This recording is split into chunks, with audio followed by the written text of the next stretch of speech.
Hello ସାଙ୍ଗମାନେ, ମୁଁ ଆଶା କରୁଛି ଆପଣମାନେ ଭଲ ଥିବେ। ଆଜି ମୁଁ ଆପଣମାନଙ୍କ ପାଇଁ ନେଇ ଆସିଛି ଆଉ ଗୋଟେ ନୂଆ କାହାଣୀ। ଯେଉଁ କାହାଣୀ ଶୁଣିଲା ମାନେ ଆପଣମାନେ ଜାଣିପାରିବେ କିପରି ଭାବରେ ଏ କାହାଣୀଟିକୁ ଏଠାରେ କୁହାଯାଇଛି। ଚାଲନ୍ତୁ କାହାଣୀଟିକୁ ଆରମ୍ଭ କରିବା। 2021 ପର୍ଯ୍ୟନ୍ତ ମୁଁ ଗୋଟେ ମୋଟର ସାଇକେଲ କମ୍ପାନୀରେ ଫିଲ୍ଡ ମ୍ୟାନେଜର ଭାବେ କାମ କରୁଥିଲି ଏବଂ ମୋର 2 ବର୍ଷର ଏହି ଫିଲ୍ଡ ମ୍ୟାନେଜର ଜବ୍ରେ ମୁଁ ପଞ୍ଜାବ, ଗୁଜୁରାଟ ଏବଂ ମହାରାଷ୍ଟ୍ରରେ ଭିତରେ 3ଟି ପ୍ରୋଜେକ୍ଟ ହ୍ୟାଣ୍ଡଲ କରିଥିଲି। ଏବେ ଯେ ଏହି ଫିଲ୍ଡ ମ୍ୟାନେଜର ରୋଲ୍ ଥାଏ ସେଇଟା ବହୁତ ଚ୍ୟାଲେଞ୍ଜିଂ ହୁଏ ବନ୍ଧୁ। ମୋତେ ଅନେକ ଦୂର ଦୂର ଗ୍ରାମକୁ ଯାଇ ସେଠାରେ ଡିଲରଙ୍କ ସହିତ ମିଟିଂ କରି ସେମାନଙ୍କ ଠାରୁ କାମ କରାଇବାକୁ ପଡ଼ୁଥିଲା। ଏବଂ ଏହି ସମୟରେ ଯେତେବେଳେ ମୁଁ ପଞ୍ଜାବରେ ପ୍ରୋଜେକ୍ଟ ହ୍ୟାଣ୍ଡଲ କରୁଥିଲି ସେତେବେଳେ ମୋର ବେଷ୍ଟ ଲୋକେସନ୍ ଚଣ୍ଡିଗଡ଼ ଥିଲା। ଚଣ୍ଡିଗଡ଼ରୁ ମୁଁ ଅଲଗା ଅଲଗା ଜାଗାକୁ ଯାଇ ସେହି ଡିଲରଙ୍କ ସହିତ ମିଟିଂ କରୁଥିଲି ଏବଂ ଏମିତି ମୋ ସହ 3-4 ଥର ହୋଇଛି ଯେ ରାତି 10ଟା-11ଟା ବେଳେ ମୁଁ ଡିଲର ଭିଜିଟ୍ କରି ଚଣ୍ଡିଗଡ଼କୁ ଫେରିଛି। ଏବଂ ଏହି ସମୟରେ ଯେତେବେଳେ ମୋର ଗାଡ଼ି ଗୋଟେ ଛୋଟ ଗ୍ରାମକୁ ପାର କରୁଥିଲା ସେତେବେଳେ ସାମ୍ନା ରାସ୍ତାରେ ମଝିରେ 4-5 ଜଣ ଲୋକ ଗାଡ଼ିକୁ ଅଟକାଇ ଦେଇଥିଲେ। ସେମାନଙ୍କ ହାତରେ ତଲବାର ଏବଂ ବନ୍ଧୁକ ମଧ୍ୟ ଥିଲା, କିନ୍ତୁ କମ୍ପାନୀ ଯେ ମୋତେ ଲୋକାଲ ସପୋର୍ଟ ଦେଇଥିଲା ସେମାନଙ୍କ ସାହାଯ୍ୟରେ ମୁଁ ଏମିତି ସିଚୁଏସନ୍ ଗୁଡ଼ିକ ହ୍ୟାଣ୍ଡଲ କରିପାରିଥିଲି। 2 ବର୍ଷ ପର୍ଯ୍ୟନ୍ତ ମୁଁ ଏମିତି ଫିଲ୍ଡ ଭିଜିଟ୍ କରିଥିଲି। ତାପରେ ଯେତେବେଳେ କମ୍ପାନୀ ମୋତେ ଅଫିସ୍ ଜବ୍ ଦେଲା ସେତେବେଳେ ବୋର୍ ହୋଇ ମୁଁ ସେ ଚାକିରି ଛାଡ଼ିଦେଲି। ଦେଖନ୍ତୁ, ଏଇ ଫିଲ୍ଡ ୱାର୍କରେ ଏକ୍ସଟ୍ରା ଇନସେଣ୍ଟିଭ୍ ମିଳୁଥିଲା। ଡିଲର ଭିଜିଟ୍ ସମୟରେ ଯେ ମୋତେ ଟ୍ରାଭେଲ୍ କରିବାର ସୁଯୋଗ ମିଳୁଥିଲା, ସେଥିପାଇଁ ମୋତେ ଲିମିଟ୍ରୁ ବାହାରେ ଯାଇ କମ୍ପାନୀ ପାଇଁ କାମ କରିବାକୁ ପ୍ରେରିତ କରୁଥିଲା। ଏହି କାହାଣୀ ମୁଁ ଆପଣଙ୍କୁ ଏଥିପାଇଁ କହିଲି କାରଣ ଆଜିର ଭିଡ଼ିଓରେ ଆପଣ ଏମିତି ଗୋଟେ ଫିଲ୍ଡ ୱାର୍କ କାହାଣୀ ଶୁଣିବେ ଯାହାପରେ ଆପଣଙ୍କର ଶରୀର ଗୋଟେ ଥଣ୍ଡା ଲହରୀ ଚାଲିଯିବ। ବନ୍ଧୁ, ଆପଣ ବୁଝିପାରିବେ ଯେ ସେମାନେ ଏମିତି ଫିଲ୍ଡ ଭିଜିଟ୍ କରନ୍ତି, ସେମାନଙ୍କ ଜୀବନ କେତେ ଭୟଙ୍କର ଘଟଣା ଘଟିପାରେ। ଆଜିର ଷ୍ଟୋରି ଆମର ଗୋଟେ ସବସ୍କ୍ରାଇବର ପଙ୍କଜ ମହାପାତ୍ର ଦ୍ୱାରା ପଠାଯାଇଛି। ଯେଉଁଠାରେ ସେ ଓଡ଼ିଶାରେ ଭୁବନେଶ୍ୱର ସହରରେ ରୁହନ୍ତି। ଭୁବନେଶ୍ୱରରେ ଗୋଟେ ମାର୍କେଟିଂ କମ୍ପାନୀରେ ପଙ୍କଜ ସେଠାରେ ମ୍ୟାନେଜର ଭାବେ କାମ କରନ୍ତି। କମ୍ପାନୀର ସମ୍ପୂର୍ଣ୍ଣ ନାମ ପଙ୍କଜ କହିନଥିଲେ। ଏହି କମ୍ପାନୀରେ ମୋଟ 12 ଜଣ କର୍ମଚାରୀ ଅଛନ୍ତି, ଯାହାଙ୍କ ମଧ୍ୟରୁ 10 ଜଣ ସେଲ୍ସ ଷ୍ଟାଫ୍, ଜଣେ ପିଅନ ଏବଂ ଜଣେ ବ୍ୟାଙ୍କ ଅଫିସ୍ ଷ୍ଟାଫ୍ ଅଛନ୍ତି। ଏହି କମ୍ପାନୀ ଇଣ୍ଟରେଷ୍ଟ କାମ କରେ, ଅର୍ଥାତ୍ ଓଡ଼ିଶା ଏବଂ ଓଡ଼ିଶା ବାହାରେ ମଧ୍ୟ ଏହାର କ୍ଲାଏଣ୍ଟ ଅଛନ୍ତି। ସାଧାରଣତଃ ସକାଳ 2ଟାରୁ ସନ୍ଧ୍ୟା 6ଟା ପର୍ଯ୍ୟନ୍ତ କାମର ସମୟ ରୁହେ, କିନ୍ତୁ କେବେ କେବେ କ୍ଲାଏଣ୍ଟ ମିଟିଂ ଦେଇ 9ଟା-10ଟା ରାତି ହୋଇଯାଏ।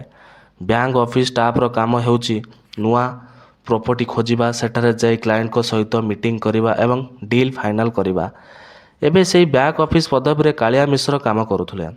ଗୋଟେ ଦିନ କାଳିଆ ତାଙ୍କ ମ୍ୟାନେଜର ପଙ୍କଜକୁ କହିଲେ ଯେ ସାର୍, ମୁଁ ଏବେ ଆସୁଛି। ପଙ୍କଜ ସାରା ଦିନ ତାଙ୍କୁ କଲ୍ କରୁଥିଲେ କିନ୍ତୁ ସେ ଫୋନ୍ ଧରୁନଥିଲେ। ପରବର୍ତ୍ତୀ ଦିନ ମଧ୍ୟ ତାଙ୍କ ସହିତ କଣ୍ଟାକ୍ଟ ହୋଇପାରୁନଥିଲା। ତାପରେ ତାଙ୍କ ପ୍ୟାରେଣ୍ଟସ୍କୁ ଖବର ଦିଆଗଲା ଯେ ସେମାନଙ୍କୁ ସାନ୍ତ୍ୱନା ଦିଆଗଲା ଯେ କିଛି ଦିନରେ ଫେରି ଆସିବେ। କିନ୍ତୁ ଭିତରେ ଭିତରେ ପଙ୍କଜ ବୁଝିପାରୁଥିଲେ ଯେ କିଛି ଗଡ଼ବଡ଼ ହୋଇଛି, କାରଣ ଏହା ପୂର୍ବରୁ କେବେ ବି ମଧ୍ୟ ଫିଲ୍ଡ ଭିଜିଟ୍ ସମୟରେ କାଳିଆ ଫୋନ୍ ସୁଇଚ୍ ଅଫ୍ କରୁନଥିଲେ। କାଳିଆଙ୍କ ପ୍ୟାରେଣ୍ଟସ୍ ପ୍ରେସର ପଙ୍କଜ ଏବଂ କମ୍ପାନୀ ଉପରେ ବଢ଼ିବାକୁ ଲାଗିଲା ଏବଂ ଶେଷରେ 10 ଫେବୃଆରୀ 2023ରେ କାଳିଆଙ୍କ ପ୍ୟାରେଣ୍ଟସ୍ ପୁଲିସ କମ୍ପ୍ଲେନ୍ କରିଦେଲେ ଯେ ଆମର ପୁଅ 3 ତାରିଖରୁ ଘରକୁ ଆସିନାହିଁ ଏବଂ ତାଙ୍କ ଫୋନ୍ ମଧ୍ୟ ଲାଗୁନାହିଁ। ପୁଲିସ ପଙ୍କଜଙ୍କ ଅଫିସକୁ ଆସି ପଚରାଉଚରା କଲେ। ପଙ୍କଜ ସମସ୍ତ କାହାଣୀ କହିଦେଲେ ଯେ କାଳିଆ ଧନରାଜଙ୍କ ସହିତ ମିଟିଂ ପାଇଁ ଯାଇଥିଲେ। ପୁଲିସ କହିଲେ ଯେ ଆମେ ଇନଭେଷ୍ଟିଗେସନ୍ ଆରମ୍ଭ କରୁଛୁ ଏବଂ ଆବଶ୍ୟକ ପଡ଼ିଲେ ଆପଣଙ୍କୁ ଥାନାକୁ ଡାକିବୁ। ପଙ୍କଜ କହିଲେ ଯେ ହଁ ସାର୍, ମୁଁ ପୁରା ସହଯୋଗ କରିବି। ଏହି କର୍ପୋରେଟ୍ କମ୍ପାନୀମାନଙ୍କ ପାଇଁ ରେଭିନ୍ୟୁ ସବୁଠାରୁ ବଡ଼ ପ୍ରାଥମିକତା ହୁଏ। କମ୍ପାନୀ ପଙ୍କଜକୁ କହିଲା ଯେ ତୁମେ ଟିକିନାଙ୍କ ଗାଁକୁ ଯାଇ ଧନରାଜ ସହିତ ମିଟିଂ କରି ଡିଲ୍ ଫାଇନାଲ କର। ପରବର୍ତ୍ତୀ ଦିନ ସନ୍ଧ୍ୟା 6ଟା 30ରେ କାମ ସରିବା ପରେ ପଙ୍କଜ ତାଙ୍କ ଷ୍ଟାଫଙ୍କ ସହିତ ମିଟିଂ କରି କହିଲେ ଯେ ଆଗାମୀ 2 ଦିନ ଅଫିସ୍ ବନ୍ଦ ରହିବ। ଏହା ସୂଚନା ଦେଇ ସନ୍ଧ୍ୟା 7ଟାରେ ପଙ୍କଜ ବାହାରିଗଲେ। ଭୁବନେଶ୍ୱରରୁ କୋଣାର୍କର ଦୂରତା ପ୍ରାୟ 60-70 କିଲୋମିଟର ଅଛି ଏବଂ ପଙ୍କଜ କୋଣାର୍କ ଭିତରୁ ଗୋଟିଏ ଲଜ୍ରୁ ରୁମ୍ ନେଲେ ଏବଂ ସେ ଡିସାଇଡ଼୍ କଲେ ଯେ ପରବର୍ତ୍ତୀ ଦିନ ସକାଳେ ଟିକିନା ଗାଁକୁ ଭିଜିଟ୍ କରିବେ। ସେହି ଲଜ୍ର ହେଲ୍ପର ସହିତ ପଙ୍କଜ କଥା ହେଲେ ଯେ ମୋତେ ଟିକିନା ଗାଁକୁ ଯିବାକୁ ଅଛି। ଏଠାରୁ କେତେ କିଲୋମିଟର ଅଛି ଏବଂ କେମିତି ରାସ୍ତା ଅଛି ସେ ଜେନେରାଲ ଇନଫର୍ମେସନ୍ ନେଉଥିଲେ। ଏହି ସମୟରେ ହଠାତ୍ ବର୍ଷା ଆରମ୍ଭ ହେଲା। ପଙ୍କଜ ତାଙ୍କ ଫୋନ୍ ବାହାର କରି କାହାକୁ କଲ୍ କରି ସହଯୋଗ ମାଗିବାକୁ ଚାହିଁଲେ, କିନ୍ତୁ ଫୋନ୍ରେ ଦେଖିଲେ ଯେ କୌଣସି ନେଟୱାର୍କ ନାହିଁ। କେବଳ ଏମର୍ଜେନ୍ସି କଲ୍ ଅପସନ୍ ଆସୁଥିଲା। ତାପରେ ଚାରିପାଖରେ ଘନ ଜଙ୍ଗଲ ଏବଂ ଜୋରରେ ବର୍ଷା ହେଉଥିଲା। ପଙ୍କଜ ବାହାରକୁ ଯାଇ ସହାୟତା ମାଗୁଥିଲେ ଯେ ତାଙ୍କ ଗାଡ଼ିରେ ସିଟ୍ ପଛକୁ କରି ଶାନ୍ତ ହୋଇ ଶୋଇଯାଇ ବର୍ଷାକୁ ଥମିବାକୁ ଅପେକ୍ଷା କରିଥିଲେ। ପ୍ରାୟ 15 ମିନିଟ୍ ପରେ ସେ ଦେଖିଲେ ଯେ ଡ୍ରାଇଭର ସିଟ୍ ପାଖକୁ ଗୋଟେ ଲୋକ ଆସି ଗାଡ଼ିର ଗ୍ଲାସ୍କୁ ନକ୍ କରୁଛି। ପଙ୍କଜ ଗ୍ଲାସ୍ କମାଇଲା ଏବଂ ଦେଖିଲା ଯେ ସେ ପ୍ରାୟ 70 ବର୍ଷର ଗୋଟେ ବୁଢ଼ା ଲୋକ ଛତା ଧରି ଛିଡ଼ା ହୋଇଛି। ପଙ୍କଜ ସେହି ଲୋକଙ୍କୁ ପଚାରିଲା, ହଁ କ'ଣ ହେଲା ମଉସା? ସେ ଲୋକ କହିଲେ, ମୋତେ ରାତିରେ ତୁମେ ଏଠାରେ କ'ଣ କରୁଛ? ପଙ୍କଜ କହିଲେ, ମୁଁ ଧନରାଜକୁ ମିଟିଂ କରିବାକୁ ଆସିଛି ଏବଂ ମୋର ଗାଡ଼ି ଖରାପ ହୋଇଗଲା। ସେ ବୁଢ଼ା ଲୋକ କହିଲା, ମୁଁ ଧନରାଜ। ଏହା ସମୟରେ ତୁମକୁ କୌଣସି ମେକାନିକ୍ ମିଳିବ ନାହିଁ। ବର୍ଷା ମଧ୍ୟ ବହୁତ ଜୋରରେ ହେଉଛି, ତେଣୁ କେହି ଆସିବେ ନାହିଁ। ଆଜି ରାତି ତୁମେ ମୋ ଘରେ ରୁହ। ଧନରାଜ ପଙ୍କଜକୁ ଦିଗରେ ଦେଖି ଗୋଟେ ଅଜଣା ହସ ଦେଲେ।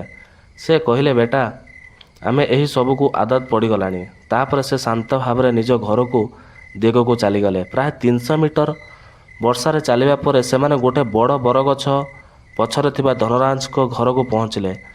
ପଙ୍କଜ କହିଛନ୍ତି ଯେ ସେ ଧନରାଜଙ୍କ ଘର ପୁରା ମାଟିରେ ତିଆରି ଥିଲା। ଘରର ବାଉଣ୍ଡରୀ ଭିତରେ 2ଟି ଘର, ଗୋଟେ ବଡ଼ କିଚେନ୍ ଏବଂ ଗୋଟେ ଷ୍ଟୋର ରୁମ୍ ଥିଲା। ସବୁକିଛି ମାଟିର ତିଆରି। ଧନରାଜ ପଙ୍କଜକୁ ଗୋଟେ ଘର ଭିତରେ ନେଇଗଲେ ଏବଂ କହିଲେ, ମୁଁ ଆସୁଛି 2 ମିନିଟ୍ରେ। ପଙ୍କଜ ଶାନ୍ତ ଭାବରେ ଘର ଭିତରେ ବସି ରହିଲେ। 2 ମିନିଟ୍ ପରେ ଧନରାଜ ହାତରେ ଗୋଟେ ଲଣ୍ଠନ ନେଇ ଆସି ତାଙ୍କ ପାଖରେ ପହଞ୍ଚିଲେ। ପଙ୍କଜ କହୁଛନ୍ତି ଯେ ସେଠାରେ ସେ ଅତ୍ୟଧିକ ଅଣନିଶ୍ୱାସୀ ଅନୁଭବ କରୁଥିଲେ। ଦୁହେଁ ଶାନ୍ତ ଭାବେ ବସିଥିଲେ। କେହି କାହା ସହିତ କଥା ହେଉନଥିଲେ। ବାହାରେ ବର୍ଷା ଏବଂ ବିଜୁଳିର ଗର୍ଜନ ଶବ୍ଦ ଆସୁଥିଲା। ପଙ୍କଜ ସାଇଲେନ୍ସ ଭାଙ୍ଗିଲେ ଏବଂ କହିଲେ, ଅଙ୍କଲ, ଆପଣ ଏଠାରେ ଏକାକୀ ରୁହନ୍ତି କି? ଧନରାଜ କୌଣସି ଉତ୍ତର ଦେଲେ ନାହିଁ। ସେ କେବଳ ମୁଣ୍ଡକୁ ଘୁମାଇ ପଙ୍କଜକୁ ଏକ ଦୃଷ୍ଟିରେ ଦେଖୁଥିଲେ। 15-20 ସେକେଣ୍ଡ ପର୍ଯ୍ୟନ୍ତ ଦୁହେଁ ଆଖି ମିଳାଇ ରହିଥିଲେ। ପଙ୍କଜକୁ ଅଜବ ଲାଗିଲା ଏବଂ ସେ ଆଖି ତଳକୁ କରିଦେଲା। ପୁଣି ସେ ପଚାରିଲା, ଅଙ୍କଲ, ଆପଣ ଏଠାରେ ଏକାକୀ ରୁହନ୍ତି କି? ଏଥର ଧନରାଜ ଭାରି ଶବ୍ଦରେ କହିଲେ, ହଁ, ମୁଁ ଏଠାରେ ଏକାକୀ ରହେ। ପଙ୍କଜ ପଚାରିଲା, ଆପଣଙ୍କ କୌଣସି ପୁଅ ବା ଝିଅ ନାହିଁ କି? ଏହା ଶୁଣିବା ସହିତ ଧନରାଜଙ୍କ ଆଖି ଲାଲ ହୋଇଗଲା। ମନେ ହେଉଥିଲା ଯେ ତାଙ୍କ ଆଖିରେ ରକ୍ତ ଭରିଯାଇଛି କି? ସମଗ୍ର ପରିବେଶ ଭୟଙ୍କର ହୋଇଗଲା ଏବଂ ପଙ୍କଜ ବହୁତ ଡରିଗଲେ। ଧନରାଜ ଅଜବ ଭାବରେ ହସିବାକୁ ଲାଗିଲେ ଏବଂ ଲାଗୁଥିଲା ଯେ ସେ ବହୁତ ରାଗିତ ଅଛନ୍ତି। ପଙ୍କଜକୁ ସେ ପାନ ଦୋକାନ ଝିଅର କଥା ମନେ ପଡ଼ିଲା। ସେ କହିଲା ଯେ ସେ ସନ୍ଧ୍ୟା ପୂର୍ବରୁ ଫେରି ଆସିବ। ପଙ୍କଜ କହିଲା, ଚାଲନ୍ତୁ, ଏହା ବିଷୟରେ ଆମେ କାଲି ସକାଳେ କଥା ହେବା। ଧନରାଜଙ୍କ ଲାଲ ଆଖି ଦେଖି ପଙ୍କଜଙ୍କ ଭୋକ ଏବଂ ଶୋଷ ସବୁ ଶେଷ ହୋଇଯାଇଥିଲା। ଧନରାଜ ଏହା କହି ନିଜ ଘରକୁ ଚାଲିଗଲେ। ପଙ୍କଜ କହିଛନ୍ତି ଯେ କେବେ ଶୋଇଗଲେ ତାଙ୍କୁ ଜଣା ନାହିଁ। ସେ ଖାଇନଥିଲେ ହିଁ ବେଡ଼୍ରେ ପଡ଼ି ଶୋଇପଡ଼ିଲେ ଥକ୍କାରେ। ତାଙ୍କୁ ଜଣା ପଡ଼ିଲା ନାହିଁ। ରାତି 3ଟା ବେଳେ ପଙ୍କଜଙ୍କ ଆଲାର୍ମ ବାଜିଲା, କାରଣ ସେ ସକାଳ 4ଟାରେ ଦୌଡ଼ିବାକୁ ତାଙ୍କ ଆଦତ ଥିଲା। ସେ ଆଲାର୍ମ ବନ୍ଦ କରି ପୁଣି ଶୋଇଗଲେ ଏବଂ ସେତେବେଳେ ଶାନ୍ତି ମଧ୍ୟରେ ସେ ଶୁଣିଲେ ଯେ କେହି କିଛି ହାଡ଼ ଖାଉଥିବାର ଶବ୍ଦ ଶୁଣାଯାଉଛି। ପ୍ରଥମେ ପଙ୍କଜ ଭାବିଲେ ଯେ ଏହା ଜଙ୍ଗଲ ଏରିଆ ଏବଂ ଜଙ୍ଗଲର କୁକୁର ବା ଶିଆଳମାନେ ଖାଉଥିବେ, କିନ୍ତୁ 5-10 ସେକେଣ୍ଡ ପରେ ସେ ବୁଝିଲେ ଯେ ଶବ୍ଦଟି ପାଖ ଘରୁ ଆସୁଛି। ପଙ୍କଜ ଶାନ୍ତ ଭାବରେ ନିଜ ଘରକୁ ବାହାରି ସେହି ପାଖ ଘର ପାଖକୁ ଗଲେ। ସେ ଦିୱାଲକୁ କାନରେ ଲଗାଇ ଶୁଣିଲେ ଏବଂ ସୁନିଶ୍ଚିତ ହେଲେ ଯେ ସେ ଶବ୍ଦ ଘର ଭିତରୁ ହିଁ ଆସୁଛି। ପଙ୍କଜ ସେହି ଘରର ଦୁଆରକୁ ଲଣ୍ଠନ ବହୁତ ଡିମ୍ ହୋଇ ଗୋଟେ କୋଣରେ ଟଙ୍ଗା ହୋଇ ରହିଥିଲା। ପଙ୍କଜ ଦେଖିଲା ଯେ ଧନରାଜଙ୍କ ପିଠି ତାଙ୍କ ଦିଗକୁ ଥିଲା ଏବଂ ସେ ନିଜ ହାତରେ ଗୋଟେ ହାଡ଼ ଧରି ଚବାଉଥିଲେ।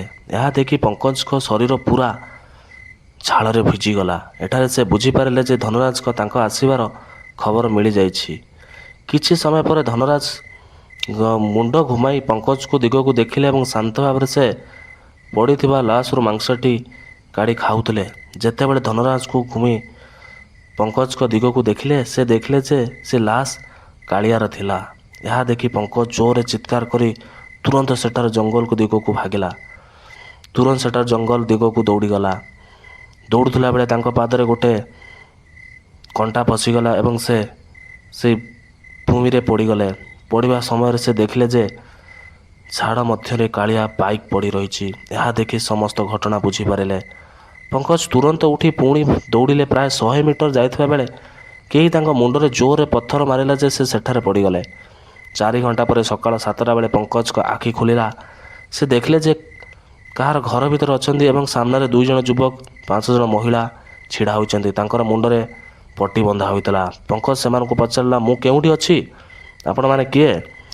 ସେମାନଙ୍କ ମଧ୍ୟରୁ ଗୋଟେ ଯୁବକ କହିଲେ, ସକାଳେ ମୋ ମା ଜଙ୍ଗଲକୁ ଜାଳ ଆଣିବାକୁ ଯାଇଥିଲେ। ସେତେବେଳେ ଆପଣଙ୍କୁ ରାସ୍ତା ପାଖରେ ଅଚେତନ ଅବସ୍ଥାରେ ପଡ଼ିଥିଲେ ଦେଖିଲେ। ତାପରେ ଆପଣଙ୍କୁ ଆମ ଘରକୁ ନେଇ ଆସି ଚିକିତ୍ସା କରିଲୁ। ତାପରେ ସେମାନେ ପଙ୍କଜକୁ ଲେମ୍ବୁ ପାଣି ପିଇବାକୁ ଦେଲେ ଏବଂ ପଚାରିଲେ, ଆପଣ ଏଠାରେ କିପରି ଫସିଗଲେ? କ'ଣ କାମରେ ଆସିଥିଲେ?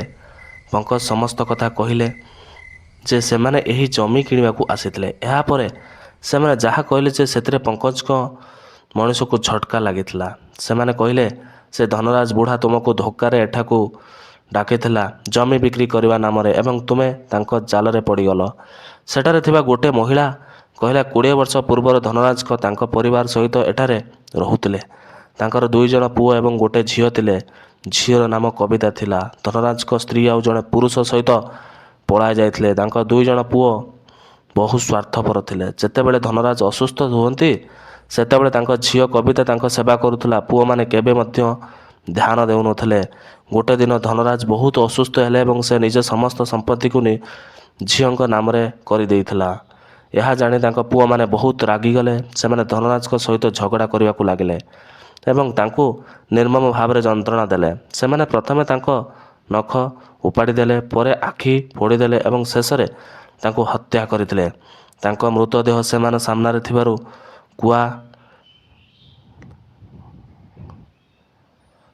ତାଙ୍କ ମୃତଦେହ ସେମାନଙ୍କ ସାମ୍ନାରେ ଥିବା କୂଅରେ ପକାଇଦେଲେ। ପରେ ସେମାନେ ନିଜ ଭଉଣୀ କବିତାଙ୍କୁ ମଧ୍ୟ ମାରିଦେଲେ କାରଣ ସମସ୍ତ ସମ୍ପତ୍ତି ତାଙ୍କ ନାମରେ ଥିଲା। ସେମାନେ କହିଲେ, ତାହାପରେ ଧନରାଜଙ୍କ ଆତ୍ମା ଏହି ଅଞ୍ଚଳରେ ଭ୍ରମଣ କରୁଛି ଯେ ଆଜି ପର୍ଯ୍ୟନ୍ତ ଶାନ୍ତି ପାଇନାହିଁ। ଆପଣ ବହୁତ ଭାଗ୍ୟଶାଳୀ ଯେ ଆପଣ ଜୀବନ ବଞ୍ଚିଗଲା। ଏହାପରେ ପଙ୍କଜକୁ ଭୁବନେଶ୍ୱରକୁ ଫେରି ଆସି ସମସ୍ତ କଥା ପୁଲିସକୁ କହିଲେ। ପୁଲିସ ତଦନ୍ତ କରି ଧନରାଜଙ୍କ 2 ପୁଅଙ୍କୁ ଗିରଫ କଲେ। ଫରେନ୍ସିକ୍ ଟିମ୍ ଯେ ଲାଶ ଧନରାଜ ଖାଉଥିଲା ତାହାର ପରୀକ୍ଷା କରି କହିଲେ ଯେ ସେଇ ଲାଶ କାଳିଆଙ୍କର ହିଁ ଥିଲା। ତାପରେ ବନ୍ଧୁମାନେ, ଏହା ଥିଲା ଆଜିର କାହାଣୀ ଓଡ଼ିଶାରୁ। ଯଦି ଆପଣଙ୍କ ପରିବାରରେ ମଧ୍ୟ ଏପରି କୌଣସି ଘଟଣା ଘଟିଛି ତେବେ ନିମ୍ନରେ ଦିଆଯାଇଥିବା ଇମେଲ୍ ଆପଣମାନଙ୍କ କାହାଣୀ ପଠାଇ ପାରିବେ। ପୁଣି ଆଗାମୀ ଭିଡ଼ିଓରେ ମିଶିବା ପର୍ଯ୍ୟନ୍ତ ନିଜର ଧ୍ୟାନ ରଖନ୍ତୁ। ଜୟ ଜଗନ୍ନାଥ। ଜୟ ଜଗନ୍ନାଥ।